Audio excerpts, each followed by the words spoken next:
너무 애쓰셨습니다. 박수 한번 해주셔요.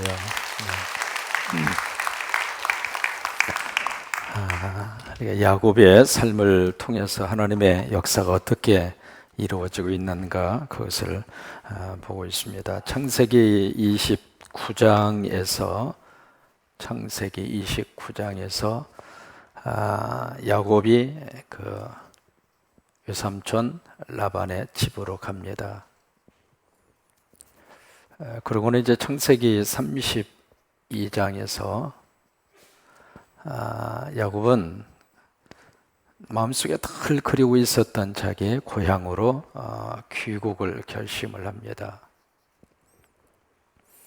그 29장과 32장 이 사이에 야곱의 삶에 많은 숱한 사건들이 일어나게 되죠.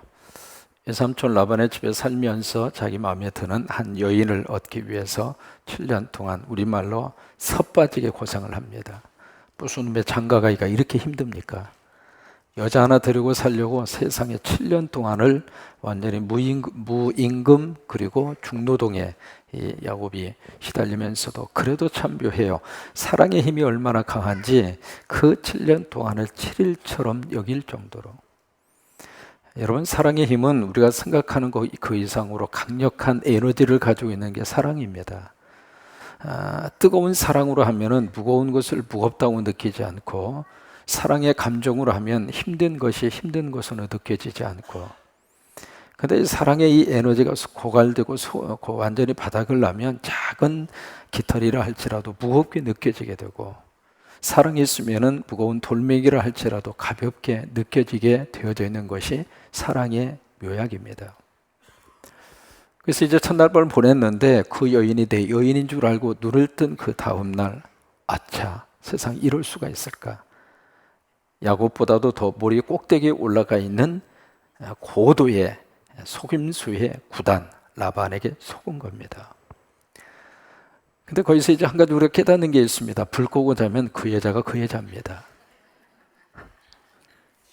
그 첫날 밤에 야곱이 자면서 이게 내 사랑하는 그녀이리라 라고 하는 생각에 조금도 의심하지 않았고, 그래서 그 밤은 야곱에게 있어서는 환상적인 지울 수 없는 행복한 그 밤이었죠. 근데 그 다음날 환한 대낮이 되어져서야 확인이 됐고, 확인한 그 순간 이 야곱은 내가 속았구나. 그래서 또다시 자기의 사랑의 대상을 얻기 위해서 7년 동안 또다시 섭빠지게 중노동에 시달리게 됩니다. 결국 라반은 이 야곱은 장가가기 위해서 몇 년 동안 고생을 하느냐면 14년 동안. 근데 이것을 야곱은 고생이라고 생각하지 않았습니다. 여러분의 남편들이 아내를 위해서 하는 일이 그렇게 생각하면 얼마나 좋겠습니까? 별로 아멘도 안 하잖아요. 목사님, 고생은 고생이고요, 현실은 현실입니다. 물론 그래요. 근데 내가 사랑하기 때문에, 사랑하는 대상이기 때문에 그를 위해서 수고하는 것이 결코 수고라고 생각하지 않는 사랑의 깊은 감정, 그게 야곱에서 발견할 수 있는 멋진 남편상입니다. 모두 그런 남편들이 됐으면 좋겠죠? 벌써 표정이 달라졌잖아요. 그래서 이제 두 아내를 얻고 듬으로 두 첩까지 얻게 돼서 무려 14년의 세월이 지나면서 야곱은 부인을 4명을 거느리게 됩니다. 얼마나 좋을까 생각하는 남자가 있다면 조사를 해볼 필요가 있습니다. 한 여자 데리고 사는 것도 지긋지긋한데 4명을 데리고 살면서 분명히 야곱은 성경이 기록이 안 되어 있습니다만 머리털이 남아나지 않았을 것입니다. 이 여자가 쥐어뜯고 저 여자가 쥐어뜯고. 여러분, 지금이라도 머리털 서너 개라도 남아있는 것은 하나님의 은혜입니다. 그래서 4명의 여인을 통해서 그때부터 생산하기 시작을 합니다. 공장이 4개이기 때문에 생산품이 많습니다. 그래서 무려 11남 1녀를 둡니다. 그 순간에 야곱이 순간적으로 생각합니다. 그동안에 내가 사랑하는 이를 얻기 위해서 애를 쓰고 수고를 했는데 과연 나에게 남아있는 경제적인 이득은 뭔가? 그렇게 생각한 거죠. 그래서 그때 야곱은 현실 감각에 돌아와서 이제부터는 안 되겠다. 그래서 이 라반하고 노동 계약서를 맺습니다.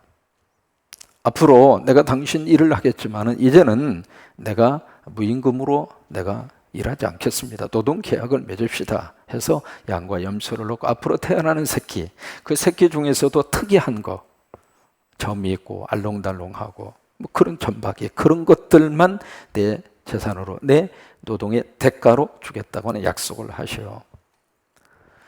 이 라반은 누구보다도 약속하는 사람이거든요. 그런 그 새끼들에 태어날 수 있는 가능성이 지극히 희박하다고 하는 것을 라반은 너무 잘 알고 있습니다. 그래? 오케이. 그리고 이제 사인을 한 거죠. 사인을 하고 31장에 가서 무슨 사건들이 일어나기 시작하느냐면, 참 묘하게도 그 노동계약서에 사인을 하고 딱 끝난 그 다음 날부터 새끼만 나면 무조건 아롱다롱 거, 점박이, 그런 것들만 나오는 거예요. 이게 누구의 실력입니까? 양떼들의 실력이죠. 염소들이 교미를 잘해서 그렇게 나오는 거죠.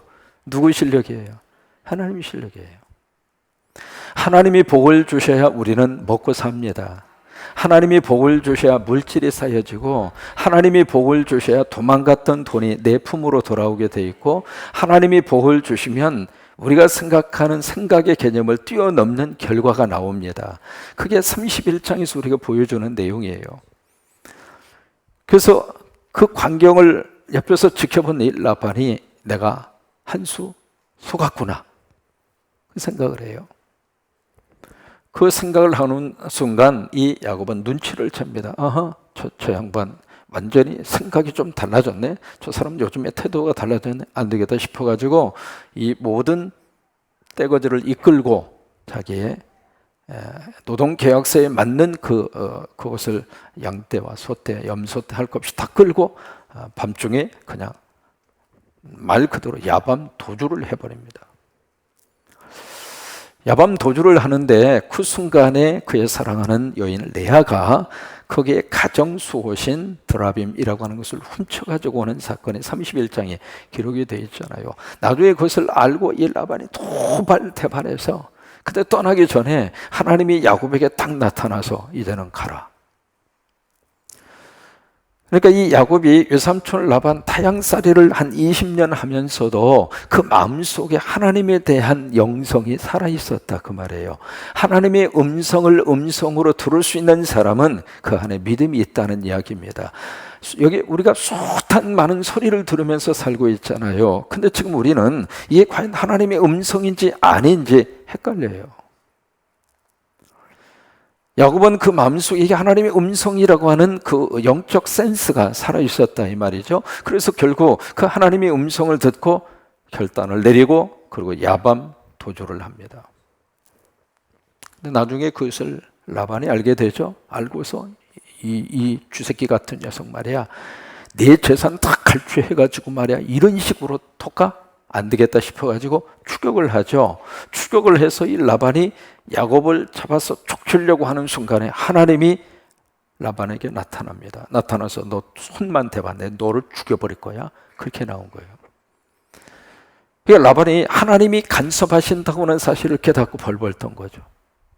그래서 결국 야곱을 딱 붙잡아요. 붙잡고 이제 자초지정을 이야기합니다만은 나중에 라반이 뭐라고 그런 줄 알아요? 야 이놈아, 내가 너를 죽일 수 있는 힘이 있어도 네 하나님이 나한테 나타나서 나한테 경고장 보냈어. 그래서 너 손 안 댈 거야. 그게 지금 라반이 열통 나가지고 하는 말이에요. 화딱지 나가지고. 그래서 결국 그것을 하나님이 정리를 해줍니다.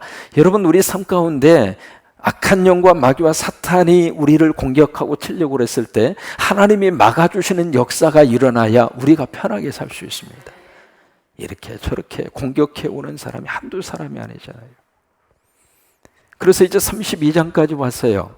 32장까지 29장에서 시작한 그의 타향살이, 이민자의 삶이 32장까지 몇 년의 세월이 지났는가? 결국 20년의 세월이 지났습니다. 20년 타향살이 끝에 야곱은 꿈에도 그리던 고향을 향하여 가죠. 기막힌 고백을 합니다. 지팡이 하나만 가지고 건넜는데 아무것도 없이 홀홀단신. 그렇게 막막한 인생의 앞을 놓고 그가 이제 건넜는데, 이제는 내 주변을 돌아보니까 가족도 생겼지, 그리고 경제적인 부도 이루었지. 그게 너무 고마운 거예요. 그러나 그의 마음 한편에 그렇게 꿈에도 그리던 고향 땅. 사람은 참 묘합니다. 고향에 대한 회귀 본능이 있습니다. 연어만 그런 게 아닙니다. 인간도 마찬가지입니다. 가고 싶은 거예요. 타향살이가 아무리 좋아 보여도 타향살을 통해서 많은 것을 얻었다 할지라도 늘 마음속에 그 어린 시절 부모님의 그늘이 있었던 그 장소, 어린 시절 뛰어놀던 그 동산, 그 다음에 모욕을 감던, 그리고 추억이 있었던 그 동산과 그 들녘과 그 개울과 그 길을 잊어버리지를 못하는 거예요. 그래서 맨 처음 어렸을 때 가졌던 그 맛이 일생 동안 머릿속에 남아 있습니다. 제가 이제 이민 목회를 하다가 어느 날 갑자기 초청이 먹고 싶은 거예요. 왜 초청이 먹고 싶었는지 모르겠어요. 오늘 먹고 싶다는 이야기가 아니라 그때 그랬다 그 말이에요. 초청이 먹고 싶어가지고 광고를 했죠. 내가 이렇게 갑자기 초청 생각이 나서 초청이 먹고 싶다고. 그래 그렇게 이야기하면 반응이 나와야 될 거 아닙니까? 근데 반응이 안 나와. 제가 눈썹이 진하잖아요. 일주일 후에 다시 한번 이야기했어요. 내가 초청이 먹고 싶다. 그 좀 반응이 나올 줄 알았는데 또 반응이 안 나와. 또 그 다음 주에 또 했어요. 내가 초청이 먹고 싶다. 근데 여러분 그 초청 만드는 게 쉬운 게 아니잖아요. 어렸을 때 초청 만드는 걸 보면 그냥 그 부엌에 그 솥단지 옆에 앉아가지고 불 때면서 계속 저었던 생각이 나요. 근데 아니 그 아파트에 사시면서 어디서 그걸 하루 종일 적고 있을 수가 있겠어요. 그래도 먹고 싶은 걸 어떻게 쉬어? 그래가지고 이제 또 광고를 했는데 소식이 없어. 줄 때까지 한다. 그랬는데 3개월이 지난 다음에 그 노집사님이라고 계세요. 미용실을 하시는 집사님인데 그 집사님이 목사님 하더니 가지고 왔어요. 할렐루야. 내 그때 깨달은 거였어요. 구하라, 찾으라, 두드리라. 그래서 이거 어떻게 돼서 나왔습니까? 그랬더니 그 어머니가 미국에 오셔가지고 그 이야기를 들은 거예요. 그 교회당에 오셔가지고 그러면서 야, 저 목사가 얼마나 초청을 먹고 싶으면 저럴까 싶어가지고 추근한 마음이 있어서 그분이 쪽을 틀고 앉아가지고 초청을 한 거예요. 근데 초청하면 생각나는 것이 여러분 그 찹쌀떡이잖아요. 찹쌀떡 그냥 그걸 프라이팬에다가 기름 조금 넣고 노릇기리하게 이렇게 구워가지고 그 먹으면은 싹 나는 그런 그 있잖아요. 그걸 초청에 잠수를 시켰다가 그 다음에 꺼내가지고 먹는 그 맛이 환상적이잖아요. 그래가지고 그거 시장에 가서 그냥 떡 사다가 그렇게 해서 먹었잖아요. 어렸을 때 먹었던 그 맛이 잠재적으로 머릿속에 살아있는 거예요. 야곱은 성공했지만 가고 싶은 거예요. 그런데 그렇게 세월이 많이 흘렀는데 해결이 되지 않는 그 한 가지의 일,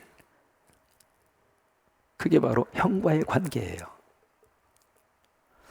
20년 전에 떠나면서 형하고 원수가 돼서 떠났잖아요. 형이 자기를 어떻게 대하리라고 하는 것을 누구보다 잘 알고 있었기 때문에 야곱의 입장으로서는 그것이 과연 어떻게 해결이 될 수 있을까? 여러분 세월이 약이겠지요. 여러분 세월이 약입니까? 거기서 한번 해볼까요? 세월이 약이 되는 것도 있고 세월이 흘러도 약이 안 되는 게 있고 세월이 아무리 흘러도 약이 아니라 약의 할아버지도 안 되는 것도 얼마든지 있어요. 이 형과의 관계는 세월이 그렇게 많이 흘렀음에도 불구하고 해결할 수 없는, 아니 해결되지 않는 영원한 숙제였어요. 그래서 이 야곱은 안 되겠다 싶어서 먼저 그의 심부름꾼을 보냅니다. 형의 동태를 파악하기 위해서 보낸 거죠. 그리고 갔다 와서 보고 딱 하는 말이 그 심부름꾼에게 그랬어요. 가서 형한테 이야기해라. 동생이 삿바지게 고생하고 그럴 때는 측은하게 보여야 마음이 좀 열리는 거거든요. 동생이 참 먼 나라 가서 쭉 고생을 하고 그런데 큰 물질을 가지고 지금 당신을 배우려고 그렇게 오고 있다고 그렇게 전하라고 그랬어요. 근데 딱 가서 전하려고 딱 가서 보니까 세상에 그에서 자기 형이 400명의 군사를 이끌고 자기에게 온다는 거예요. 그 소식을 들은 이 야곱은 7절에 보세요. 어떤 반응을 보이고 있는가. 7절에 야곱이 심히 어떻게 해요? 두렵고 어떻게 해요? 답답했어요. 그 소식을 듣는 순간에 야곱의 입장으로서는 너무 두려웠어요. 올 것이 왔구나. 20년 동안 참아준 것만 해도 고마웠구나. 이제는 나를 치기 위해서 오는구나. 왜? 환영하게 오는 사람이라면 한두 사람이 올 것이지 무슨 군사 400명을 이끌고 올 이유가 없잖아요. 그러니까 드디어 나를 치려고 오고 있구나. 그 생각이 들어서 그냥 두려운 것이 아니라 심히 두렵고 또 하나 가슴이 어떻게 했어요? 답답해요. 길이 없다고 생각하는 순간 사람은 모든 사방이 다 막혔다고 생각하는 순간 사람은 답답한 거예요. 여기를 보아도 저기를 보아도. 답답하기 때문에 사람이 최후의 마지막 순간을 하고 목숨을 끊는 일이 그래서 일어나는 거예요. 가능성이 있다면, 희망이 있다면 누가 죽습니까? 그런 것들을 전혀 발견할 수 없으니까 나 한 사람 끝나면 모든 게 끝나리라. 그 착각 속에 자기의 목숨을 자기 스스로가 끊는 거거든요. 그러니까 야곱이 이 상황에서 너무 답답한 거예요. 그래서 이것을 어떻게 해결할까 생각을 하다가 이 야곱이 세 가지의 작전에 돌입합니다. 첫째로 자기하고 지금 함께하고 있는 사람과 모든 이 가축들을 두 대로 나눕니다. 두 대로 나눈 이유는 피해 최소화 작전. 앞에 있는 떼를 치고 들어오면 뒤에 있는 떼만은 건지자 이거예요. 그렇게 생각한 거예요. 참 지혜로운 생각 중에 하나죠.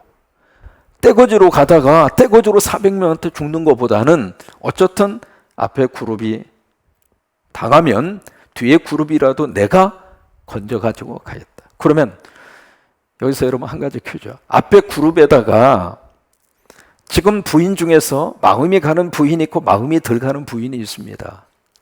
그러면 앞에 그룹에다가 사랑하는 사람을 놓았을까요? 덜 사랑하는 사람을 놓았을까요? 그게 사람이요.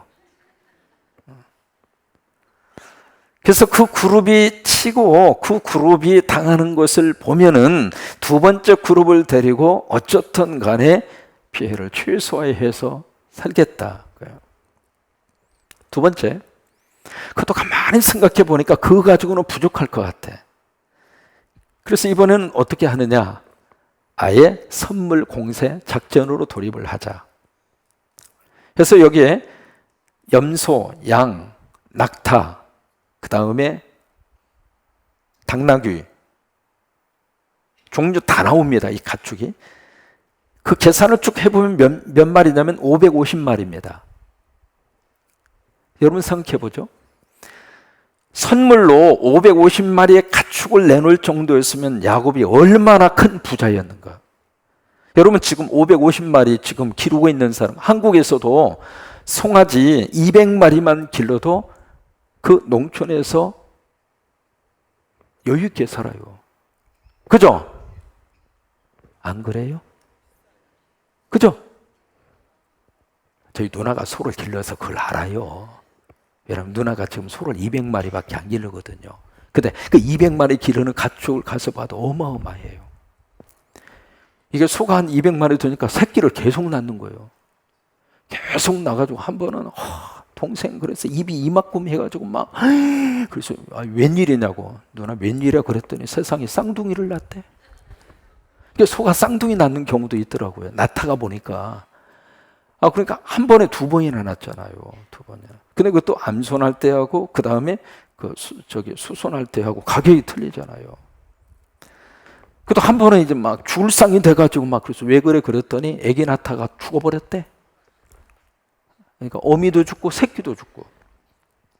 소가 한 200마리 되니까 별일이 다 있는 거예요. 그런데 지금 선물로 가축을 550마리를 줄 정도였으니까 야곱이 지금 얼마나 많은 부를 6년 동안에 라반의 집에서 하나님이 복을 주셨는가 그걸 알 수 있잖아요. 여러분 하나님이 복을 주시려고 작정하시면은요 한도 끝도 없는 거예요. 다만 우리가 그릇이 문제야. 그릇이. 하나님이 담아주고 싶은데 그릇이 이만해. 그래서 좀 담아줘 보니까 교만의 하늘 끝까지 올라갔어. 배우는 게 없어. 그러면 더 주고 싶겠어요? 아니면 있는 것도 뺏어가고 싶겠어요? 여러분이 하나님이라면 어떻게 하겠어요? 근데 이 그릇이 커. 그냥 막 엄청나게 막 쏟아부어 준다고 가정을 해봐요. 예를 들면 지금 빌 게이츠가 이제 한 개인이 얻을 수 있는 부에 대한 척도가 지금 가장 최고의 그 기록까지 올라갔잖아요. 드디어 한국 돈으로 100조가 넘었어요. 빌 게이츠의 돈이. 그리고 여러분, 한 개인이 100조를 가지고 있다. 이건 미국 전체 미국 경제의 5%입니다. 이렇게 하면 좀 생각이 잘 안 들 거예요. 이렇게 비교해봐야 좀 실감이 나겠죠. 영국 사람들이 가지고 있는 영국 사람의 모든 재산을 다 합쳐도 빌 게이츠가 더 많다 이 말이에요. 조금 놀랄 만하죠.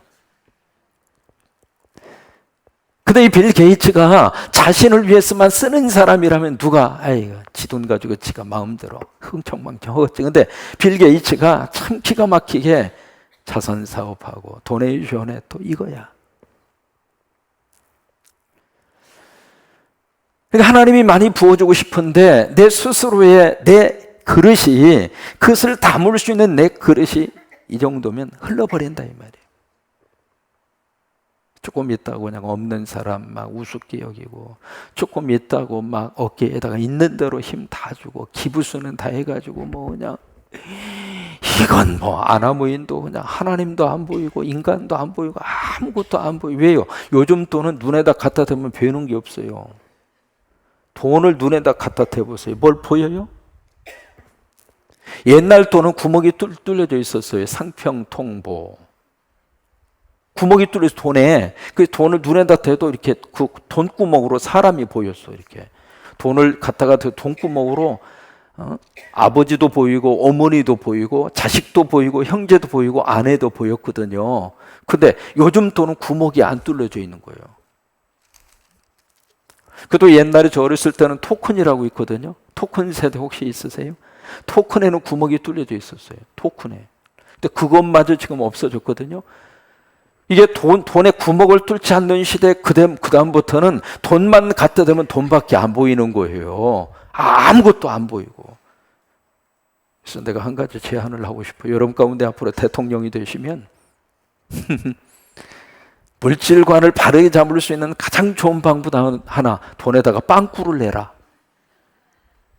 구멍을 내서 돈을 눈에다 갖다 대도 베는 것이 있을 수 있도록.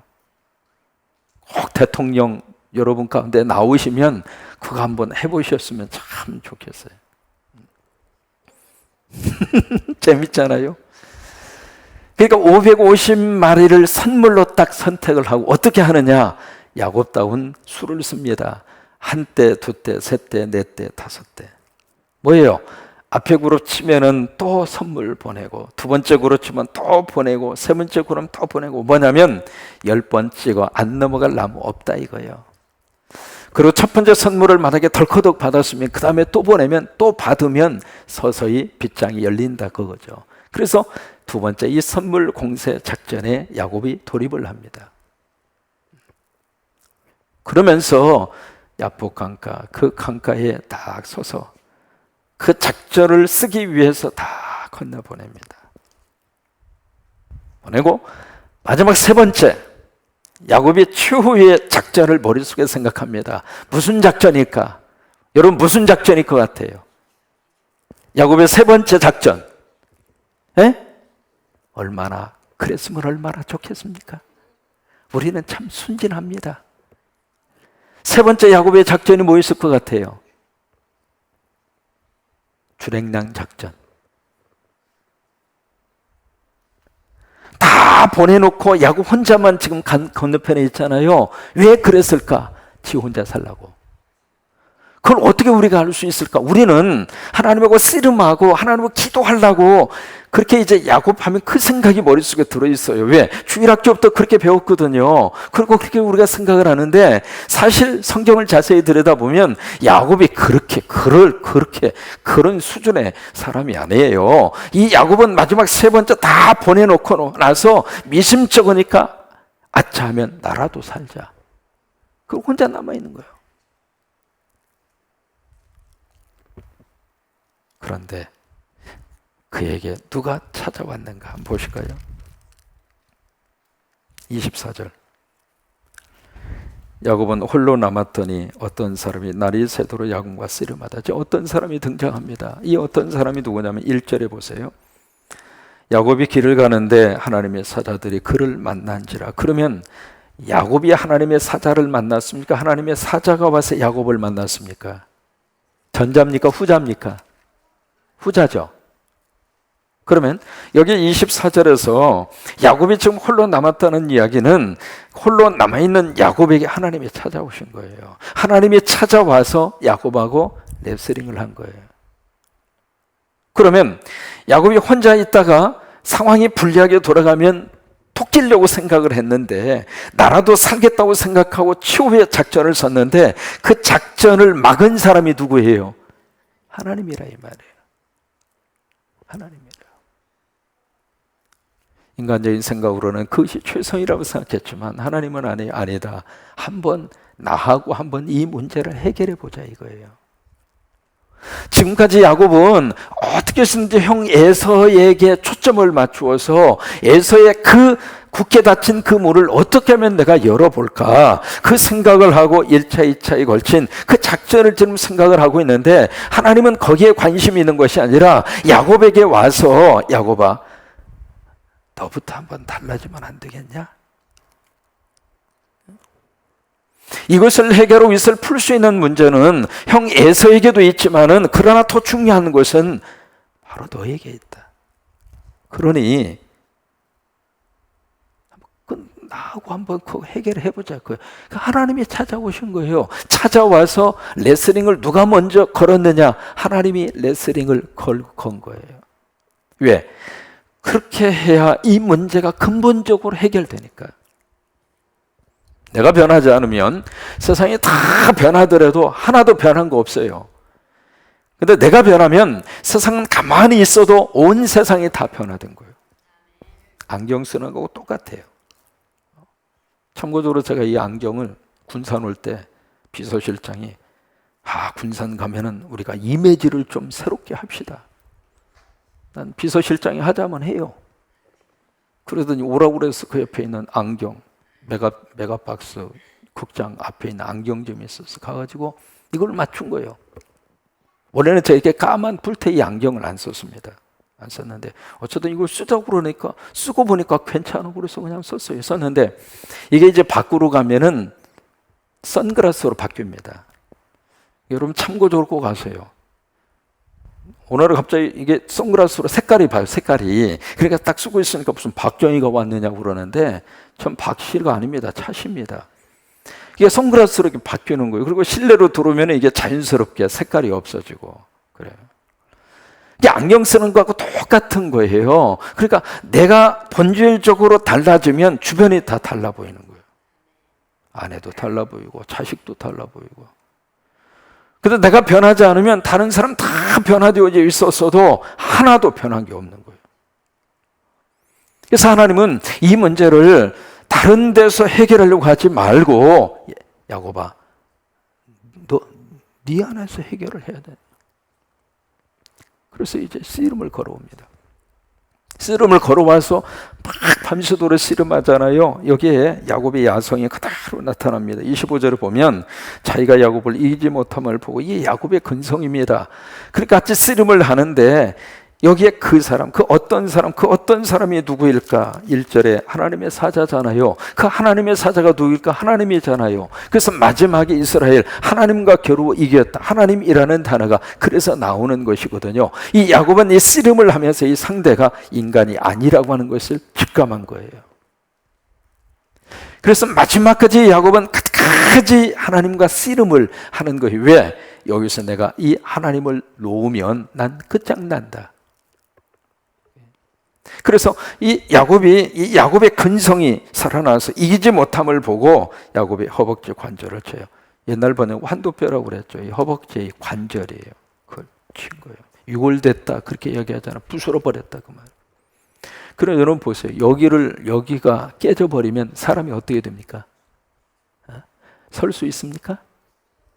어떻게 돼요? 주저앉는 거요. 걸을 수 있어요? 기어다니는 거예요. 근데 그렇게 후려쳐버린 거예요. 그 다음에 26절에 그래도 그렇게 여러분 이게 이제 박살 나가지고 얼마나 아프겠습니까? 그래도 이 야곱이 끝까지 이걸 놓지 않는 거예요. 26절에 그가 이르되 날이 세려하니 나로 가게 하라. 야곱이 이르되 당신이 내게 축복하지 아니하면 가게 하지 아니하겠나이다. 그때까지 이 씨름을 포기하지 않는 거예요. 그 무슨 이야기인가? 이 야곱은 이 씨름이 내 인생의 모든 것이 걸려 있다고 하는 것을 안 거예요. 이 씨름에서 내가 끝나면 나는 끝난다. 적어도 이 씨름에서 뭔가가 내 삶 속에서 터닝 포인트를 얻는 그 역사가 일어나지 않으면 내 인생은 이걸로 끝난다 그거예요. 그러니까 이 야곱의 입장에서는 더 이상 물러설 수 없는 마지노선이라고 생각을 한 거죠. 그래서 끝까지 붙잡으니까 이거 놔라. 놓을 수 없습니다. 당신이 나 축복하지 않으면. 그러니까 그분이 하나님이라고 하는 사실을 한 거예요. 우리가 사람을 상대해서도 끈질기게 하면은 뭔가 얻어낼 수 있는데 하나님을 상대해서 끈질기게 하면 하나님이 가만히 계시겠느냐고요. 막 기도 제목을 놓고 기도하는데 줄라면 조금 하려면 마시오. 그렇게 하는 사람하고 앉으면 나 이 사람 죽습니다. 금식하면서 막 하면 하나님이 어느 쪽으로 관심이 더 가겠어요?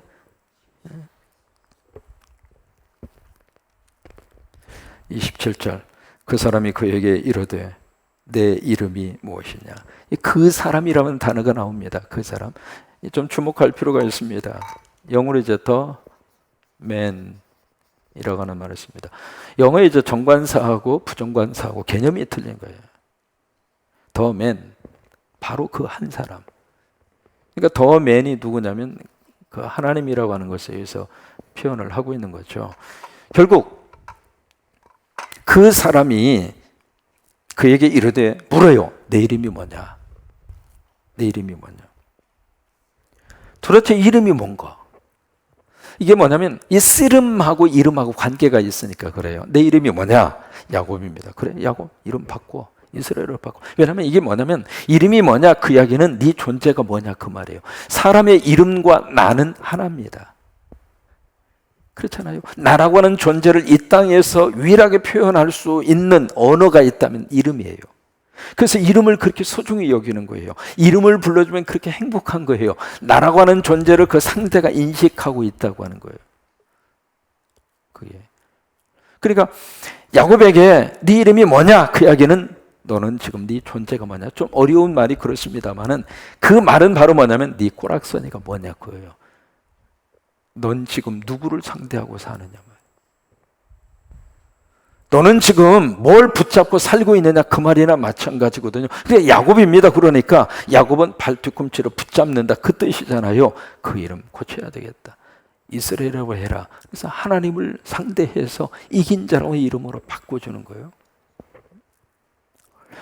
이게 바로 그 씨름의 과정을 통해서 그의 환도뼈, 그의 허벅지의 관절이 유골드는 순간 야곱은 거기서 깨진 거예요.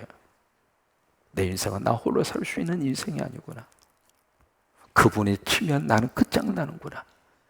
내가 앞으로 상대할 것은 인간이 아니고 하나님이구나. 그 생각이 든 거죠. 그래서 그것을 그에게 각인시켜주면서 네가 싸워야 할 사람, 네가 상대할 대상은 사람이 아니라 하나님이다. 그래서 이름을 이스라엘로 바꿔준 거예요. 오늘 우리 속에 이런 영적 은혜와 축복이 넘칠 수 있게 되기를 바랍니다. 문제가 있으면 문제와 자꾸 씨름할 수밖에 없는데 사실은 그 문제와 씨름하면서 놓치는 거 하나 있습니다. 그 문제를 해결할 수 있는 분은 하나님이거든요. 하나님 붙잡고 씨름하라 그 말이에요. 하나님 붙잡고 어떻게 해결을 보라 그거예요. 하나님 붙잡고 쇼부를 보라 그 말이에요. 왜? 하나님에게 답이 있고 하나님이 역사하시면 모든 것들은 그 다음 보세요. 에서의 마음 누가 돌려줬어요? 야곱이 선물 공세를 해서 에서의 마음이 뒤집어진 게 아니에요. 하나님이 에서의 마음을 녹여준 거예요. 그래가지고 죽이려고 왔던 그 에서가 야곱을 지극히 사랑하고 보호자가 된 거예요. 나중에 야곱은 자기가 거기서 너무 깊은 영적 은혜를 받고 그 현장에다가 이름 하나를 남깁니다. 그 이름이 분이엘. 성경에 엘이라고 하는 말이 많이 나오는데 엘. 이름 속에서도 엘이 나오고 지명에도 엘이 나오고 엘. 이 엘이라고 하는 말은 히브리 말 엘은 영어로 갓 하나님이에요. 분이 엘, 엘자 들어갔잖아요. 엘 하나님. 분이 하나님의 얼굴 이런 하나님의 얼굴. 잊을 수 없는 현장. 왜? 이 야곱의 입장으로서는 기도하다가 병신됐잖아요. 그렇죠? 여러분 기도하다가 병신됐다. 이게 무슨 은혜입니까? 근데 야곱은 그것이 자신의 인생 속의 은혜 같았지. 그래서 이제 내가 누구를 상대해야 될지를 알았고 결국 야곱은 이게 이제 하나님의 파라독스입니다. 뭐냐면 하나님의 얼굴을 보면 인간은 죽습니다. 태양도 여러분 직접적으로 보면 눈이 완전히 그 시신경이 완전히 깨져서 완전히 맹인이 됩니다. 그러니까 태양을 직접적으로 우리는 볼 수가 없습니다. 지금 저희가 태양을 직접적으로 이렇게 딱 가까이에서 본다 볼 수가 없습니다. 태양조차도 우리가 지금 볼 수 있는 그런 입장이 아니거든요. 그러니까 굴절되거나 아니면 구름에 가려서 오거나 그렇게 하니까 태양을 우리가 보고 있는 것이지 직접적으로 쪼여오는 그 태양을 우리가 보고 이 온전한 이 시력을 보호할 수 있는 사람은 아무도 없어요. 근데 하나님을 보고 어떻게 삽니까? 근데 야곱은 거기서 파라독스를 본 거예요. 아, 내가 하나님을 만나고도 살 수 있는 길이 있구나. 그래서 그 이름을 분이엘이라고 하는 이름을 거기다 붙인 거예요. 오늘 우리 안에 이 야곱의 귀한 이 분이엘의 축복이 우리 안에 그대로 일어날 수 있게 되기를 바랍니다. 하나님에게 지면 우리가 이기는 거예요. 가장 어리석은 사람은 하나님과 상대해서 이겨먹으려고 하는 사람이에요. 내가 하나님을 이겼다고 생각하는 사람은 인생 패배자예요. 그런데 내가 하나님 앞에 졌다고 생각하는 순간 인생 승리자가 되는 거예요. 이게 역설의 진리입니다. 분열의 축복이 넘치기를 주의 이름으로 축원합니다.